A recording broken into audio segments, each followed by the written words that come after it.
여러분, 교회의 가장 중요한 일이 뭐라고 생각하세요? 오늘은 바로 사명자라는 키워드 하나로 교회가 어떻게 살아있는 생물처럼 막 성장하고 또 세상을 바꿀 수 있는지 그 엄청난 모델을 같이 한번 뜯어보려고 합니다. 자, 모든 건 바로 이 질문에서 시작합니다.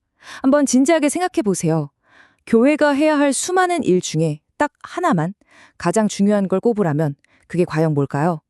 오늘 우리가 살펴볼 이 모델은요, 아주 그냥 명쾌하게 답을 딱 내놓습니다. 그건 바로 사명자를 세우는 거래요. 그러니까 사명을 가진 사람을 키워내는 것. 이게 다른 그 어떤 일보다도 가장 중요한 교회의 핵심 임무라는 거죠. 네, 지금 사명자라는 말이 계속 나오고 있잖아요. 그럼 도대체 이 모델에서 말하는 사명자가 구체적으로 어떤 사람을 말하는 건지 그 정의부터 확실하게 짚고 넘어가야겠죠. 자, 보세요. 여기서 말하는 사명자는요, 그냥 뭐 직분이나 이름표 같은 게 아니에요. 중요한 건 이 과정입니다. 보고, 듣고, 배우고, 실행하는 이 역동적인 사이클을 통해서 복음을 그냥 아는 게 아니라 삶으로 살아내고 심지어 세상으로 확장시키는 사람, 뭐랄까, 살아 움직이는 정체성 같은 거죠. 오케이, 그럼 이런 사명자는 대체 어떻게 만들어지는 걸까요? 이 모델에서는요, 한 사람이 사명자로 커가는 그 여정을 아주 명확하게 딱 5단계로 보여주더라고요. 이게 진짜 무슨 씨앗이 자라서 나무가 되는 과정처럼 굉장히 체계적이에요. 이 5단계 한번 쭉 보세요. 처음에는 보고, 듣고 하면서 좀 수동적으로 시작하죠. 그러다가 배우고, 실행하면서 점점 능동적으로 바뀌어요. 그리고 마침내 기존의 것을 넘어서 확장하고 혁신하는 단계까지 나아가는 겁니다. 이건 무슨 정해진 프로그램이라기보다는 정말 한 사람의 믿음이 자라나는 그런 자연스러운 생애주기라고 볼 수 있겠네요. 그런데요, 이 5단계 중에서 진짜 중요한 이 모든 과정의 활용점정이라고 할 수 있는 단계가 있어요. 그게 바로 뭐냐? 마지막 5단계, 확장입니다. 아니, 왜 이게 그렇게 중요할까요? 왜냐하면 이 확장이라는 게 그냥 똑같이 따라하는 복제가 아니기 때문이에요. 왼쪽처럼 이미 검증된 길을 잘 따라가는 안정성도 물론 필요하죠. 하지만 동시에 오른쪽처럼 상황에 맞게 더 좋은, 더 창의적인 방법을 찾아내는 발전도 있어야 한다는 거예요. 이 두 가지가 함께 갈 때 그때 진짜 성장이 빵 터지는 겁니다.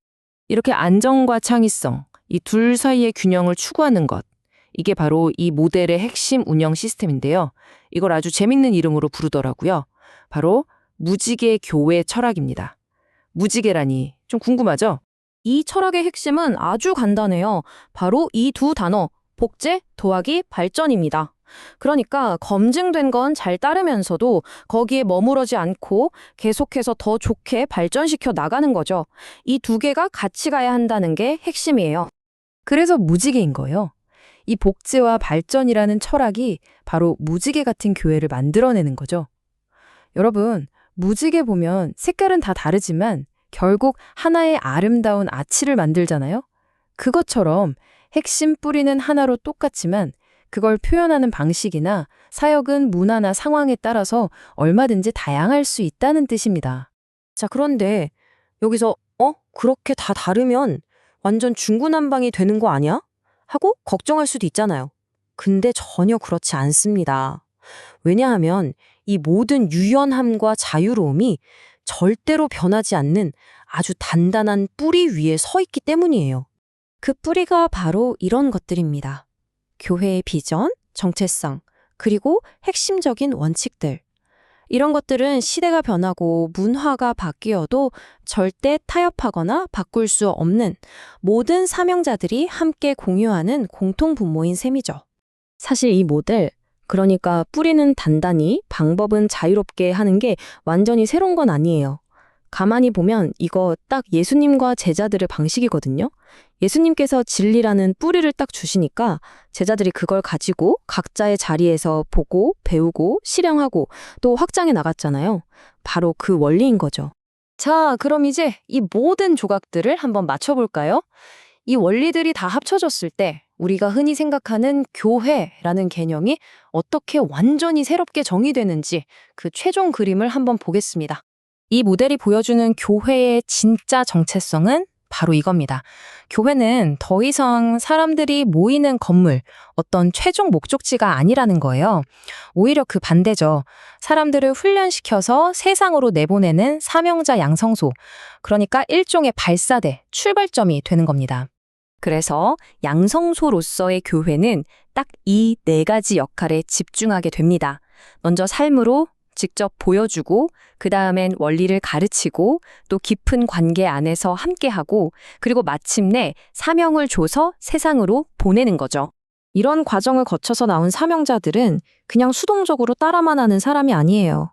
스스로 뭔가를 시작할 줄 알고, 새로운 공동체를 세울 줄 알고, 또 자기처럼 다른 제자를 키워낼 줄 아는 말 그대로 살아있는 운동 그 자체가 되는 겁니다. 그러니까 결국 이 모든 흐름을 아주 간단하게 줄이면 이렇게 되는 거죠.